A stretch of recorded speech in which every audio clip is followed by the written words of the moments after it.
महाराष्ट्र क्रांती news, आवाज सर्वसामान्यांचा.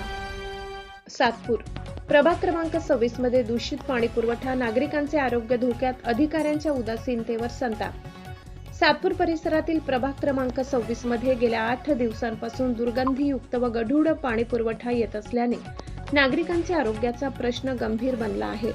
Bhor township, MHADA colony आणि जाधव संकुल परिसरातील रहिवाशांना गेल्या 2-2.5 महिन्यांपासून कमी दाबाने पाणी पुरवठा होत असून आता त्यातच गढूळ व दूषित पाण्याची भर पडल्याने नागरिकांमध्ये तीव्र संताप व्यक्त होत आहे. नागरिकांनी वारंवार तक्रारी करूनही पाणी पुरवठा विभागाकडून कोणतीही ठोस दखल घेतली जात नसल्याचा आरोप करण्यात आला आहे. विशेष म्हणजे स्थानिक नगरसेविका नैना जाधव आणि संबंधित पाणी पुरवठा अधिकारी राऊत यांच्याशी संपर्क साधून समस्येचे गांभीर्य निदर्शनास आणून दिले, मात्र अधिकाऱ्यांकडून उडवाउडवीची उत्तरे मिळाल्याचा आरोप करण्यात आला असून त्यामुळे स्वतः लोकप्रतिनिधीही हतबल झाल्याचे चित्र आहे. दूषित पाण्यामुळे लहान मुले, ज्येष्ठ नागरिक आणि सर्वसामान्यांच्या आरोग्यावर गंभीर परिणाम होण्याची भीती व्यक्त केली जात आहे. साथीचे आजार पसरण्याची शक्यता लक्षात घेता महानगरपालिका प्रशासनाने तातडीने शुद्ध व पुरेशा दाबाने पाणी पुरवठा सुरू करावा अशी मागणी सह्याद्री शिवस्वराज्य सामाजिक संस्थेचे संदीप तांबे, विकास दाते, दत्तू चितनार, सुनील काळे, कचरू वैद्य, विश्वजित राजपूत, हर्षल राजपूत यांच्यासह शेकडो नागरिकांनी केली आहे. दरम्यान नगरसेविका नैना जाधव यांनी या प्रकरणाची लेखी तक्रार महापौरांकडे सादर केली असून संबंधित अधिकाऱ्यांवर कारवाई करून पाणी पुरवठ्याची समस्या तातडीने सोडवावी अशी मागणी केली आहे. याबाबत नगरसेविका नैना जाधव म्हणाल्या, गेल्या 2.5 महिन्यांपासून कमी दाबाने आणि आता गढूळ पाणी पुरवठा होत असल्याने नागरिक त्रस्त आहेत. संबंधित अधिकाऱ्यांशी संपर्क साधला असता समाधानकारक प्रतिसाद मिळाला नाही, त्यामुळे महापौरांकडे लेखी तक्रार केली असून लवकरच ही समस्या मार्गी लागेल अशी अपेक्षा आहे. सामाजिक कार्यकर्ते संदीप तांबे यांनी इशारा देताना सांगितले की दुर्गंधीयुक्त पाण्यामुळे नागरिकांचे आरोग्य धोक्यात आले आहे. लोकप्रतिनिधींनी पाठपुरावा करूनही अधिकारी दखल घेत नसतील तर ही गंभीर बाब आहे. समस्या तातडीने न सुटल्यास तीव्र आंदोलन करण्यात येईल. दूषित पाणी पुरवठ्याच्या प्रकारामुळे मनपा प्रशासनाच्या कार्यक्षमतेवर प्रश्नचिन्ह निर्माण झाले असून नागरिक आता तातडीच्या उपाययोजनांची अपेक्षा व्यक्त करत आहेत. महाराष्ट्र क्रांती न्यूज साठी वृत्त संकलन विभाग. वर्षापासून पाण्याची समस्या आणि नागरिक असतील, सामाजिक कार्यकर्ते असतील, लोकप्रतिनिधी असतील, वेळोवेळी या सर्व समस्या प्रशासनासमोर मांडत असतात. परंतु अधिकारी इतके निर्डावलेले आणि जसं आता माननीय नगरसेवकताईंनी सांगितलं की सर्व वरिष्ठ अधिकाऱ्यांना पाणी पुरवठ्याच्या माहिती दिली, महापौर ताईंना माहिती दिली आणि अधिकारी जर त्याच्यावरती सन्माननीय नगरसेवक साहेबांना उलट्यापालटे उत्तर देत असतील तर खरंच या ठिकाणी लोकशाही राहिलेली आहे का? आरोग्याचा इतका मोठा गंभीर प्रश्न असताना अक्षरशः हे पाणी आपण त्याच्यावर हात सुद्धा टाकू शकत नाही. गटारासारखं पाहिजे, गटाराचे, आणि हे पाणी जर पिण्याच्या पाण्यात उतरतंय तर महापालिकेचे अधिकारी काय करताय? आणि इतकं मोठं शहरात काम चालू असताना महापालिकेच्या अधिकाऱ्यांनी किंवा त्यांचे कनिष्ठ अधिकारी असतील यांनी रविवारी कोणीतरी जबाबदारीवरती उपस्थित राहिलं पाहिजे. सर्वच्या सर्व फोन बंद करून टाकता आणि गावाला सुट्टीसह निघून जाता. शनिवारी सुद्धा सुट्टी घेतात. महापालिकेच्या अधिकाऱ्यांना 2-2 दिवस सुट्ट्या भेटतात. तर माझं म्हणणं आहे की शहरात इतकं मोठं काम चालू असताना कुंभमेळ्याचं तर कुठेतरी लाईन तुटत आहे, ड्रेनेजचे प्रॉब्लेम होत आहे, रस्त्यांचे प्रॉब्लेम होत आहे, लाईटचे प्रॉब्लेम, तर काही कनिष्ठ अधिकाऱ्यांनी किंवा त्यांना पॅरलल एखाद्या अधिकाऱ्याला उपस्थित राहिलं पाहिजे. आणि सन्माननीय नगरसेवकांनी जर त्या नागरिकांच्या समस्या मांडल्यानंतर हे अधिकारी जर त्या समस्या सोडवत नसतील तर मग नागरिकांनी यांना कशासाठी निवडून दिलं आहे? अधिकाऱ्यांवर माझं म्हणणं की प्रशासनात कठोर कारवाई करण्यात येईल.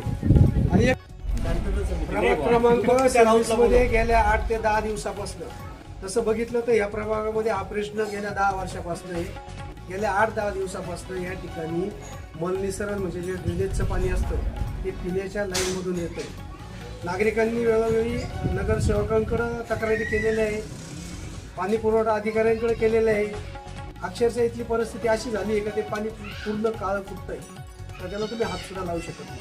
आणि महापालिकेची यंत्रणा जी आहे ती पूर्ण उडवाउडवीचे उत्तर देते. तुम्ही इथं सर्व नागरिकांशी सामान्य चर्चा केली तर हे जे पाणी या मुलं येथील लहान मुलं, काही नागरिक आजारी, परंतु महापालिका याकडे दुर्लक्ष करते, निर्डावलेले आहे. अधिकारी या ठिकाणी काम करताय. आमची महापालिकेला विनंती आहे, महापालिकेच्या प्रशासनाला विनंती आहे की हे जे अधिकारी असं चुकीचं काम करताय त्यांच्यावर कारवाई करण्यात यावी, त्यांना बडतर्फ करण्यात यावं किंवा निलंबित करण्यात यावं. हे पाणी हे महापालिकेचे अधिकारी पिऊ शकत नाही. असाच प्रसंग मागे 4 महिन्यापूर्वी पण झाला होता. आम्ही पाण्याचे सॅम्पल चेक करायला दिले होते जे अधिकारी राऊत साहेब यांच्याकडे, तर ते सॅम्पलचे रिपोर्ट सुद्धा आजपर्यंत यांनी नागरिकांना दिले नाही का ते पाणी खरंच शुद्ध आहे का नाही पिण्यायोग्य. आणि नगरसेवक साहेबांना समस्या दिल्यानंतर नगरसेवक सभागृहात समस्या मांडताय, प्रशासनाकडे मांडताय, परंतु नगरसेवक साहेबांचं असं म्हणणं आहे सर्वच की अधिकारी आमचं ऐकत नाही. जर हे लोकप्रतिनिधी जे नागरिकांनी निवडून दिले त्यांचे अधिकारीच ऐकत नसत तर नेमकं आम्ही नगरसेवक आमच्या कामाचे नाही की अधिकारी कामाचे नाही, आम्हाला प्रश्न पडायला लागलाय. आमची विनंती आम्हाला शुद्ध पाणी देण्यात यावं, इतकीच एक चांगली विनंती आहे. नाहीतर आम्ही हे सगळं पाणी घेऊन महापालिकेच्या दालनात घुसल्याशिवाय राहणार नाही. त्यांना पाजू डायरेक्ट पाणी पाजू अधिकारी. दिवसापासून आमच्या इथे आमच्या एरियामध्ये भोर टाउनशिपमध्ये दूषित पाण्याची समस्या आहे. आज आम्ही नगरसेविकाताईंना बोलवलेलं होतं तर त्यांनीही बघितलं. त्यांनीही नगरपालिकेमध्ये फोन केले अधिकाऱ्यांना, पण ते म्हणाले की ते लोक आमचं ऐकत नाही. तर मग तुम्ही बसलेले कशाला आहे खुर्चीवर? आणि आज नागरिकांना एवढं दूषित पाणी पाजायचं, लहान मुलं आहे त्यांच्या घरामध्ये, वृद्ध लोक आहेत, मग त्यांची आजारी पडले तर हे भरपाई कोण देणार आहे किंवा कोणाला काही कमी जास्त होतं कोण येणार नाही. आणि आम्ही लोकप्रतिनिधी निवडून दिले कशासाठी? आमचं म्हणणं ऐकण्यासाठीच ना. आणि असं जर एवढं दूषित पाणी आलं तर कसं होणार? काल एक तर शनिवार होता, पाणी आलेलं होतं, आज रविवार. लोकांना पाण्याची गरज आहे आणि पाणी कशासाठी म्हणून लागत नाही, प्रत्येक गोष्टीसाठी पाणी लागतं. आणि हे एवढं दूषित पाणी म्हणजे त्याचा वास इतका घाणेरडा येतोय की तो वास सुद्धा घेवत नाही. तर ते पिण्यायोग्य किंवा वापरायोग्य कसं आम्ही वापरणार?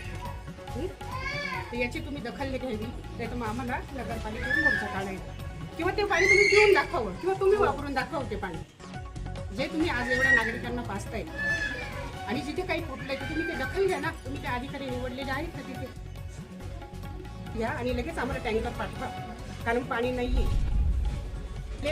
तुम्ही ते एक अधिकारी पण ठेवा ना की कुठे ड्रेनेज लाईन फुटली आहे, कुठे पिण्याच्या पाण्याची लाईन फुटली आहे, ती लगेच तुम्ही दुरुस्त केली पाहिजे ना.